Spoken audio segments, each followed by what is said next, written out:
ગુંડાઓનું list જોતું હોય તો ભાજપમાં નજર નાખી અને ભાજપમાં રહેલા અને એમને મુખ્ય બે નામ જોતા હોય જે કાયદાની ચુંગાલમાં પણ આવી ગયા છે તો એમને અમિત શાહ અને પાટીલભાઈ ત્યાંથી શરૂઆત કરો।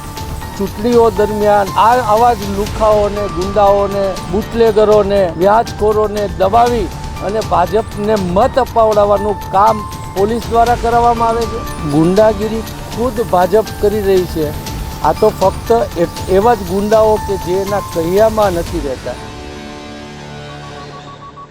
ગૃહમંત્રીએ જાહેરાત કરી કે ગુજરાતમાં ગુંડાગીરીને મટાવીને રહેશું। આ ભાજપનો ફરીવાર દેખાડાનો ખેલ છે। વ્યાજખોરો સામેનો દરબારો ગામે ગામ ભર્યા પણ આજે હજી વ્યાજખોરી એવી ને એવી છે। ગુજરાતમાં ગુંડાગીરી ખુદ ભાજપ કરી રહી છે। આ તો ફક્ત એવા જ ગુંડાઓ કે જેના કહ્યામાં નથી રહેતા, એ કે એવી રીતના દબાણપૂર્વકના મત નથી લઈ આવી દેતા, એને હપ્તા નથી પહોંચાડતા, એના ઉપર કાર્યવાહી કરી અને એક દેખાડો કરશે। આવા અનેક અનુભવો થયા છે। આટલા બધા ગુનેગારો અત્યાર સુધી હતા, એમને ખ્યાલ હતો તો અત્યાર સુધી કેમ એક્શનમાં ન આવ્યા? ભાજપ પોલીસનો દુરુપયોગ કરી એના દ્વારા ભ્રષ્ટાચાર પણ કરે અને ગુંડાઓને માપમાં રાખવાનું કામ કરાવે। પોલીસને છૂટો હાથ દે તો કોઈની હિંમત નથી કે વગર બોલે, વગર કાંઈ કરે, ફક્ત રાજ્ય સરકાર એમનો ઈરાદો જાહેર કરે કે ગુંડાગીરી ન થવી જોઈએ તો પણ બંધ થઈ જાય। પણ આ તો એના મતલબ માટેનો, દેખાડા માટેનો અને ન માનતા ગુંડાઓને વશ કરવા માટેનો, એના માટે કામ કરવાનો આ ખેલ છે।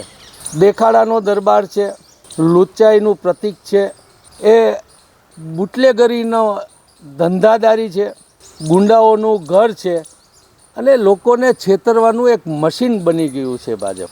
એ લોકોને ગુંડાઓનું લિસ્ટ જોતું હોય તો ભાજપમાં નજર નાખી અને ભાજપમાં રહેલા ગુનેગારો ઉપર પગલાં લે ત્યારે લોકોએ માનવું જોઈએ કે ખરા અર્થમાં એ લોકો ગુંડાગીરી નાબૂદ કરવા માગે છે।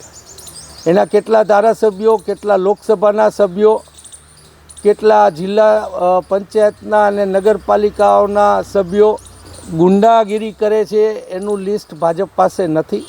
ત્યારે અને જો ગુંડાઓનું લિસ્ટ ગૃહમંત્રીને જોતું હોય તો એકવાર જાહેર ચર્ચામાં મારી હારે બેસે, આખા ગુજરાતમાં ભાજપમાં રહેલા ગુંડાઓનું લિસ્ટ એમને હું સુપ્રત કરીશ અને એમને મુખ્ય બે નામ જોતા હોય જે કાયદાની ચુંગાલમાં પણ આવી ગયા છે તો એમને અમિત શાહ અને પાટીલભાઈ જે એમના પ્રદેશ પ્રમુખ છે ત્યાંથી શરૂઆત કરો। ત્યારે આ દેખાડાનું બીજો એમનો ધ્યેય એટલા માટે કહું છું કે જે આઈપીએસ ઓફિસરો બિલકુલ બિનભ્રષ્ટ હતા અને ભાજપની વાત ન માને પણ જે કાયદો કહે એનું અમલીકરણ કરે, એવા ઘણા બધાને મોદી કાળમાં જેલમાં નાખવામાં આવ્યા, દૂર દૂર બદલી કરી દેવામાં આવી, એના પેન્શનો બંધ કરી દેવામાં આવ્યા। તો ભાજપ ક્યાં મોઢે આવા નાટક અત્યારે કરી રહી છે કે ભાજપ એક મોટી નાટક કંપની છે અને તમારા મતના જોરે તમારા ઉપર તમારા પૈસાથી જાહેરાતો કરી આખા ગામને દબાવી અને રાજ તમારા ઉપર બેફામ રીતે કરે, તમારી મોંઘવારીથી લઈ। મારે એક જ પ્રશ્ન ભાજપના ગૃહમંત્રી અને મુખ્યમંત્રી, આમ તો ત્યાં કોઈ ગૃહમંત્રી ને મુખ્યમંત્રી છે જ નહીં, મોદીજીએ બેસાડેલા બે ઓફિસરો છે એ જ રાજ કરે છે। પરંતુ હું એવું કહીશ કે લોકોએ ત્યારે માનવું જોઈએ કે એ લોકોની દાનત છે કે જ્યારે કોઈ પણ આમ નાગરિક એના અધિકાર માટે, એના ન્યાય માટે પોલીસ સ્ટેશનમાં બેઝીઝક જાય અને ત્યાં ભ્રષ્ટાચારના પૈસા માગવામાં ન આવે અને જે સાચો છે એને સાચો અને ખોટો છે એને ખોટો કહેવાની પ્રક્રિયા જ્યારે પોલીસ સ્ટેશનમાં ચાલુ થાય અને તમે ત્યાં જતા ન બીવો ત્યારે માનજો કે આ સરકારની દાનત સાચી છે। પરંતુ આવું બનવાનું જ નથી। ભાજપની સરકારની દાનત 100% ખોરી છે। પોલીસનો ચૂંટણીઓ દરમિયાન આવા જ લુખાઓને, ગુંડાઓને બુટલેગરોને વ્યાજખોરોને દબાવી અને ભાજપને મત અપાવડાવવાનું કામ પોલીસ દ્વારા કરાવવામાં આવે છે। તે ઉપરાંત રોજે રોજનો ભ્રષ્ટાચાર।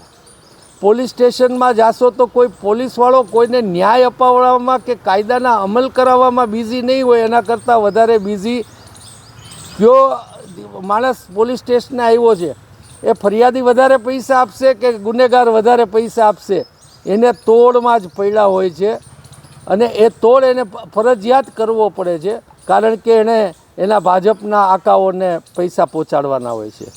આઈપીએસ અધિકારીઓની બદલીમાં ભાજપ પૈસા લે છે અને પછી અપેક્ષા કઈ રીતના રાખે છે કે એ નિષ્ઠાથી કામ કરે।